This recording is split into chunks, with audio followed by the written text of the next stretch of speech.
it off. I'll make Okay. perfect. Hello, group. So the question today is discuss one demographic trend in enrollment that you believe to be the most impactful to higher education society, citing literature to support it. Include your thoughts for creating equity in student outcomes and inclusive campus environments. And so when I read that question, what I reflected on, and I apologize because I have a million screens up right now, was the article that we read on not non-traditional, the new normal, adult learners, and the role of student affairs and supporting older college students.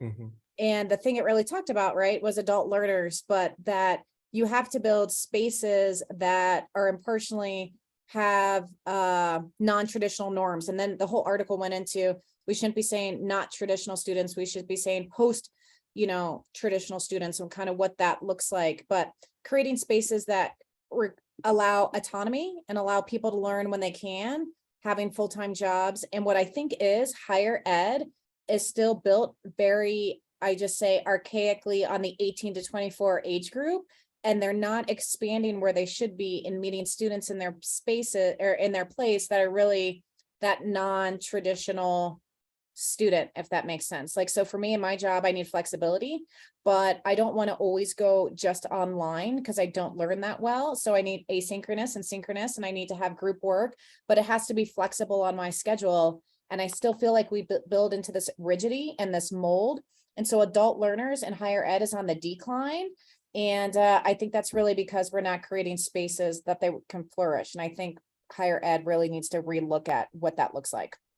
So during when I read that article, then also the other one related to dual enrollment, it really hit me that this topic for this week in a lot of ways is looking at community colleges, because we have adult learners like crazy. I'm not going to say we're perfect, but I feel like you have to learn how to adjust to that. Otherwise, you're going to be failing students like crazy. And then the dual enrollment is the same thing as well. Like most dual enrollment scenarios are community college to high school students.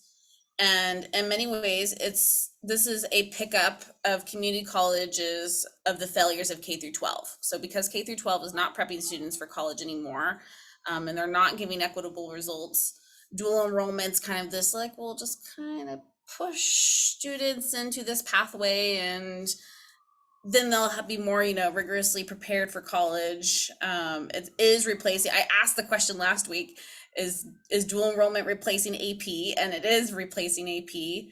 And yes, with older students, community colleges have a lot of the older students, and do they transfer well? And sometimes they do, sometimes they don't. I mean, if they transfer, they do well, and then that catch-all is difficult. So yeah, that was my thoughts on that.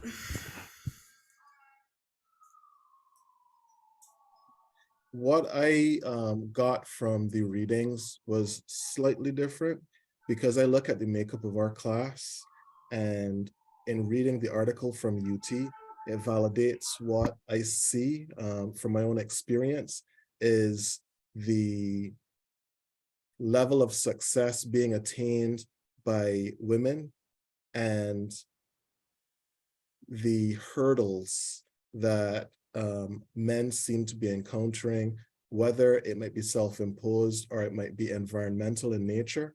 But when you see the preponderance of even young women who are accessing dual credit opportunities as compared with their male counterparts, so it's even from high school all the way up through terminal studies, where you're seeing the proliferation of women who are finding success in academic endeavors and trying to figure out what is the deterrent that is causing men to either not look at this as a viable opportunity, or if they see it as a viable opportunity, what is causing them to stumble and not persist. So you saw it in the UT article, but you also saw it in the readings from the handbook, because they talked about concerns with male students and their inabilities to persist as something that we need to look for. Fidel, I agree with you. From my readings, and I appreciate all these points because it's really making me rethink and reconsider the readings. But my initial thought when I read the readings, when I thought about the prompt, was the overlay that the handbook provides of race and gender. And especially race too. I was really stunned, actually wasn't surprised, but it was very stunning to see it in black and white. There is this table on page 313 that talks about all of the different racial demographics and the completion rates, and then it compares 1996 to 2004 cohorts. And you look at the bars for Asian Pacific Islanders, which is where I fall technically, and it's higher than the white students, right? And so like it goes back to some of the conversations we've had about model minorities and like that kind of trajectory or concept of like what is happening here. And it really resonated with my own experiences because like I know what it feels like to be in a family where your ability to succeed and graduate from college is like everything is riding on that. Like that entire family has put everything on the line for you to do this. And this is their measure, their ultimate measure of success for you. And then when I went down and started reading more about men and women, I saw like this dynamic of how like white women graduate had higher rates of 6-year graduation rates than white men. Same thing with African-American women, same thing with Hispanic women, and same thing with Asian Pacific Islander women. Like, look at those numbers. 2004, 71% of Asian Pacific Islander women graduated within 6 years or less. And it takes me back to, I have conversations with my family all the time, because if you look at my family, which is huge, almost every woman has an undergraduate degree and almost every woman is a first-gen graduate. Almost every male doesn't. And I'm like, why? Like, what is happening here? And at least for us in our Indian dynamic, it's this idea of, it's a very patriarchal society. Men are born with a silver spoon in their mouth. They don't have to do anything to earn their self-worth and their like place in society, but women have to succeed in order to be worthy, right? So like if a guy doesn't graduate, my cousins don't graduate, it's okay. Their parents will buy them a business, or their parents will do something to help them out. But like women, we have to succeed. Otherwise we're kind of known as like the black stain on the family because we didn't do this thing. So I know that's a little bit rambly, but like it really made me reflect on my own lived experiences to see those statistics as jarringly as I did. I wonder what's the common thread that really propels women, regardless of their race, ethnicity, or socioeconomic background, to just keep moving forward. What is it? I don't know if Elena gave all of you guys this article, but she gave me a couple weeks ago in response to one of my discussion posts. It was an article talking about men and how they can get jobs at higher paying, fields, like Amisha just said, whether it's a job or construction or just manual labor pays really well. And females can't go into that. It's really difficult for us to pick up jobs. And I mean, statistically, females are much more likely to be working minimum wage jobs if they're not educated. And another interesting one, and again, this is just random data I have in my head, should be citing it, sorry. But Asian women are performing on a salary basis just as well as white males. Like the pay gap is gone. If all females were Asian females, there wouldn't Can be you share? Would you mind sharing the article? I'll look for that. I'll look for it and get for you. Yeah, but the one that you got a couple of weeks ago, if you could share that one. Yeah, I will share that one to you. Yeah. It's the Dwyer. Yeah, you're I'm so glad you cited that because I didn't even make that connection, but it's the Dwyer article. She did provide it for me. Yeah. So the Dwyer article basically said that guys will not fail out. They'll quit college and go get a better job because they're like, why am I wasting my time being in college when I could be earning, $30 an hour? But the end result was the women who actually stayed in college then at the end of the career outpaced their male counterparts who left and went and worked in construction. Now, here's the interesting lived experience for me. I feel like I get a ton of male older students back in the classroom at community college because they do hit that cap, and then their bodies also start to give out, and they're like, well, screw that, this is not working. And that's when they return to community college to get their business degree, because now they realize they need the management skills, and academia gives that to them. Interesting. That is interesting. And a lot of them, I mean, I think obviously they regret not getting it done earlier in life, but in some ways it works, you know? So, and full loop, that's where having higher ed being accessible to older students is incredibly important, because, you know, it's their life, it's their journey, and they should have the right to drop out of college and go work I mean, thank goodness, because we need people doing those jobs. But they should also have the right to come back and become managers and run a business once, you know, that part of their life is over. Mm-hmm.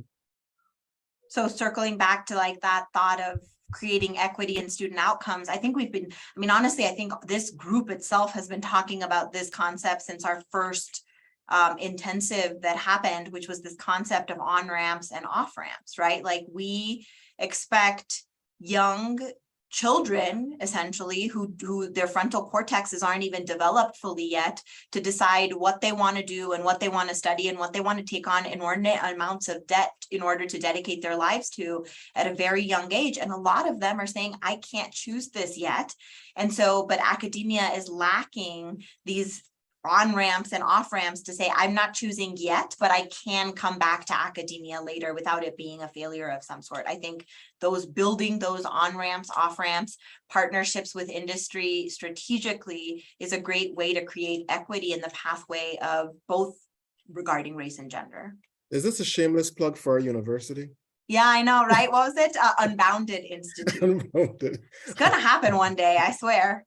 We'll invite you to our multimillionaire mansion when we launch it. The only other thing that came up was when you mentioned this about the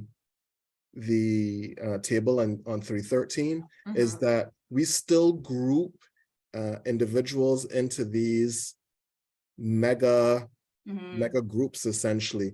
When, you know, for instance, if you look at the Asian Pacific Islander community, they are populations that do not fit those expectations. So I have students all the time, especially from Vietnamese backgrounds, that would say, like, they see me walk in the room and they think I'm going to mess up the curve, when they don't know that I tested into developmental math like most of the other people in my neighborhood. We are not the model minority. Or I think about, you know, my father-in-law asked me the other day about why are you seeing so many Nigerians now on the world stage? I'm like, I don't know, it's a thing, I guess. But Nigerian families have this same idea that a lot of us from colonial societies have, where you're going to go into this job, you're going to be an engineer, a lawyer, or a doctor, period. We don't care about what you like, it's about sustaining our family. Yeah. So there are groups within these identities that don't conform to the expectations. So I wish it would be easier for us to look at the groups within the groups when we're addressing performance. But I know sometimes it's difficult to provide those subsets as easily as it might be just to say Asian Pacific Islander, Caucasian, Hispanic, you know. Fidel, you just blew my mind, because I didn't realize that that concept of become a doctor, lawyer, engineer, period, don't care, was not a South Asian concept. That was actually a post-colonial I think concept. It's post-colonial, because yeah, my grandfather told all of his kids, you have options. Guys, your option is a lawyer or a doctor. Girls, nurse. Those are the options. And you don't question your elders. You just do what you're told. Just do it. And they did it. That's why I became a dentist. Well, my parents told me don't come back home until I become a doctor. So guess what? I already told my parents, yeah, I want to move back to Barbados, but yeah, I know I'm gonna try and hold out until I have doctor in front of BIM before I actually move home. Because that's what they ingrain in you from the time you're in school. Yeah, I don't think my parents cared at all. They still don't care. I think they're like, oh, that's nice. How about you, Doreen? My parents said I could be whatever I want to be, and look. And look at you, running We things. can ask. Oh, I shouldn't say ask. What'd you say, Amisha? Sorry, Kicking Elena. butt. Sorry. Kicking butt. Sorry. I wish they would have told me to maybe be a doctor or a lawyer. This job's a little stressful. So This has been the best assignment / therapy session I've had in a while, guys. Really? Like, I really enjoyed our readings this week. I Yeah. mean, I really enjoyed them. mhm. Cool. I liked that the college dropout scandal, I like that it's all on case studies and different universities and then mhm. learning the different perspectives and on the readings this week, I'm trying to pull it up. I took notes, Georgia State and University of New Mhm. York. Or the big thing that I took from those books is those case studies is the fact that even though they give higher arching like results and here's big picture, what departments and divisions need to work together. At the end of the day, they say it really takes individual interactions between staff and students to support student success. And that it happens in the classroom. And my whole point is sometimes we focus so much on the higher level stuff, but it's the day-to-day people making this stuff happen. And those day-to-day people are sometimes the people we're burning out and not supporting enough. And so they're like, yeah, you can have all these infrastructures in place, but somebody has to do it. It reminds me of my cops because my cops are tired. So you can have all these things in place, but it takes people. And if those people aren't being supported or we're not giving them additional resources, this stuff's not going to happen. And that's what I liked about our case studies this time, is it really focused down on the, I don't know, I say minutia, it's the people. Yeah. Beautiful. Well, and I think just to wrap this up, like that's what the true essence of equity should be about, right? You're taking care of people. So then people can live their lives and they can do exactly what's good for them. And you're also taking care of the staff so that they can take care of the people, because burned out people aren't going to take care of their students or provide them with resources and make sure that, people aren't falling through the cracks. Yeah. Well said. Beautiful way to wrap it up. Agree.